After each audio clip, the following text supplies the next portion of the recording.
Oke, halo anak-anak kelas 7. Hari ini Miss akan mereview kembali perhitungan-perhitungan yang berhubungan dengan pengukuran. Nah, silakan kalian simak dan Miss harap kalian juga praktek untuk mengerjakan yang ada di buku kalian ya, di bab 1. Yang pertama, ketika menemukan soal seperti ini pasti yang berhubungan dengan massa. Massa.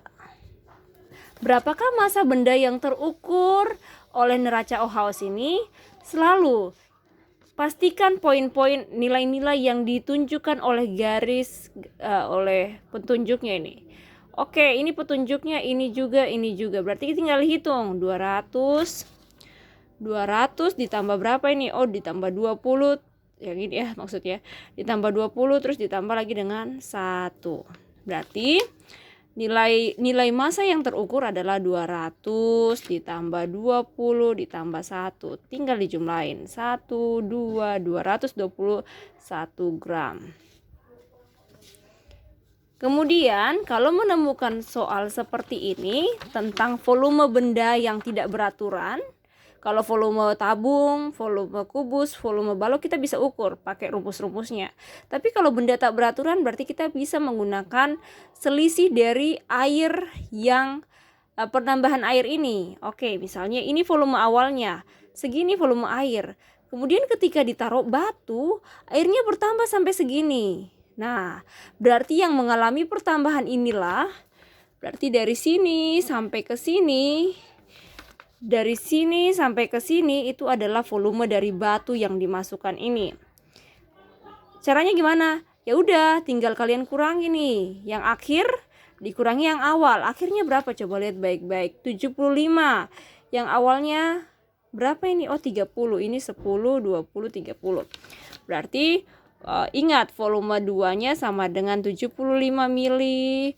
Volume 1-nya, volume awalnya sama dengan 30 mili. Berarti volume batu itu sama dengan V2 dikurangi V1. Selisih dari yang akhir dikurangi yang awal. Selisih dari yang akhir dan yang awal. 75 dikurangi 30 berarti 45 mili. Ini adalah volume dari batu. B. Batu. Selesai. Nah, bagaimana ketika menemukan soal seperti ini tentang pengukuran menggunakan mikrometer skrup dan jangka sorong?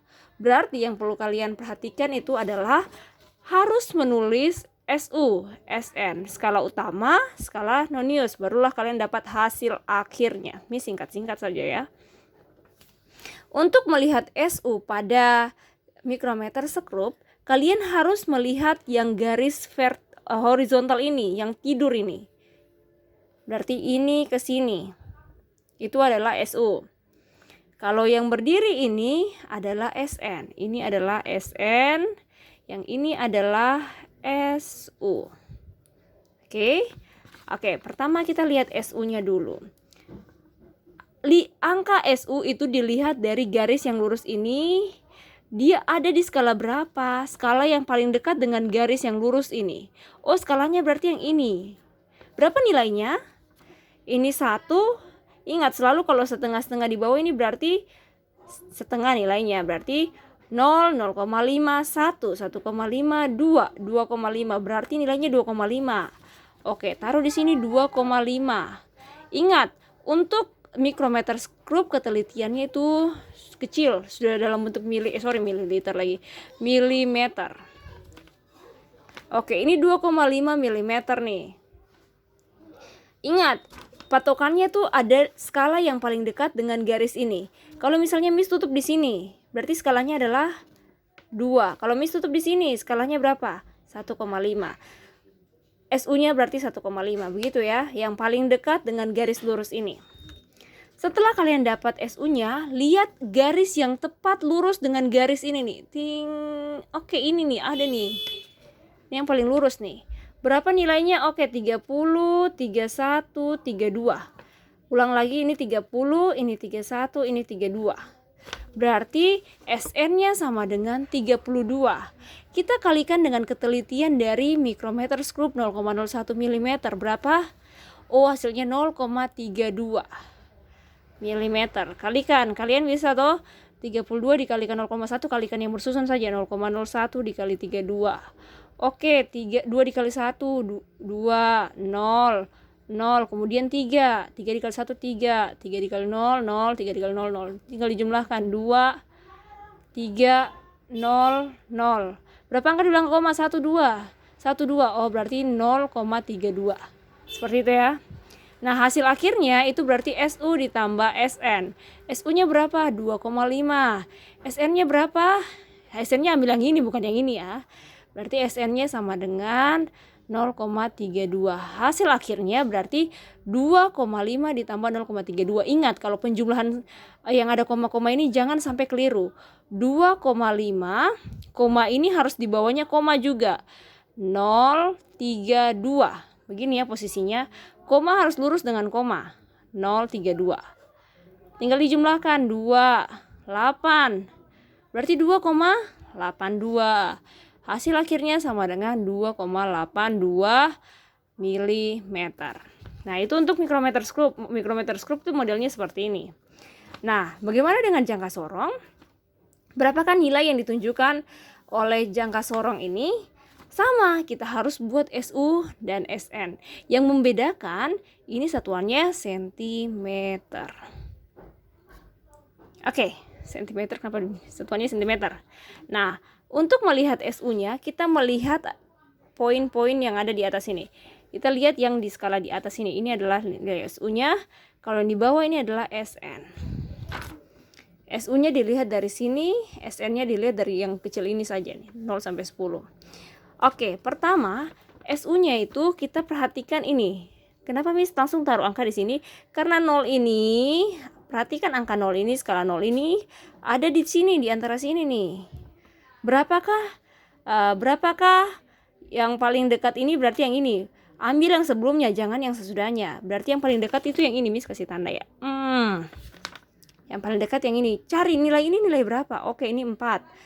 4,1, 2, 3, 4, 5. Sebenarnya kita juga bisa bilang di sini ini 4,5. 4,1, 4,2, 4,3, 4,4, 4,5. Oh, berarti ini 4,6. Tulis 4,6 cm. Sudah? Setelah dapat, cari SN-nya. SN itu dilihat dari garis di bawah ini yang lurus tepat dengan garis di atasnya. Cek satu-satu, ini tidak lurus. Ini tidak lurus, ini tidak lurus, ini hampir lurus, toh hampir lurus, tapi belum lurus sekali. Yang lurus sekali itu 5, kalian lihat 5 garis skala 5 ini dengan garis skala di atasnya nih, lurus toh. Berarti kita dapat yang SN-nya itu adalah yang ini, 5 kali, ingat harus dikalikan dengan ketelitiannya 0,01. Sama ketelitiannya 0,01, tapi ini masih dalam sentimeter. Cuma yang membedakannya itu sentimeter. Berapa hasilnya? Kalian kalikan kayak tadi, hasilnya pasti 0,05 cm. Sebenarnya cari cepatnya kalian lihat saja ini berapa angka. Oke, ini berapa angka di belakang koma? 5 dikali 1, 5. 5 dikali yang lain 0. Berarti 5-nya taruh di sini. Sama kayak yang tadi. Kalian lihat ini berapa angka? 2 angka di belakang koma. Karena kan dikali 1 berarti dua-duanya ini ngikut. Tinggal 0,32. Oke, selanjutnya. Tapi supaya tidak bingung, lakukan cara yang seperti ini, manual. Kalau sudah kayak gini berarti hasil akhir itu sama dengan SU ditambah SN. SU-nya kasih masuk 4,6. Terus ditambah dengan 0,05 cm. Ingat kayak tadi, tambah itu yang koma-koma harus lurus dengan koma. Komanya dulu, 0 di sini, 0 baru 5. Jumlahkan. 5, 6, 4. Karena kadang teman-teman kalian tuh bikinnya begini, 4,6, 5 di sini 0, 0. Yang penting 5 ini harus lurus dengan yang di atasnya. Tidak bisa, pokoknya koma harus lurus dengan koma. Karena ini satuan, ini juga satuan. 0, hasilnya berarti 4,65. Ini cara lambatnya. Yang penting kalian tahu prosesnya. Cara cepatnya, kalau kalian sudah dapat ini hasilnya 4,6. SU-nya 4,6. Yang lurus 5, langsung aja tulis 4,6 dulu, 5-nya nempel di sini. Itu cara cepatnya. Tapi prosesnya seperti ini. Miss harap kalau kalian kerja esai atau kerja soal yang seperti ini, silahkan pakai proses-prosesnya. Sampai di sini, mudah-mudahan kalian mengerti sekarang buka buku kalian halaman berapa ini ya? Halaman 21. Nah, halaman 21 ini ada banyak contoh-contoh tentang jangka sorong, ada juga volume, ada massa, ada apa lagi ya? Oh, ada ini juga nih. Ada mikrometer skrup, masih banyak. Coba kalian hitung. Hitung sendiri, ini berapa sih volumenya, kemudian ini berapa sih yang ditunjukkan, berapa massa yang ditunjukkan. Kemudian di sini ada jangka sorong, berapa sih nilai yang ditunjukkan oleh jangka sorong ini. Walaupun sebenarnya soal-soal ini tidak langsung menjawab perhitungan kalian, karena mereka tuh kadang-kadang berapakah luas permukaan, berarti itu kalian harus pakai rumus lagi. Yang penting kalian tahu dulu cara menghitung menggunakan jangka sorong, mikrometer skrup, kemudian berapa volume air, berapa nilai yang ditunjukkan neraca Ohaus, dan seterusnya. Sebenarnya banyak sekali soal-soal yang ada di buku kita. Silakan kalian coba untuk memaksimalkan kemampuan kalian berhitung. Miss kasih bocoran sudah ya. Soal-soal seperti ini akan muncul di kita punya UTS. Terima kasih, selamat mencoba.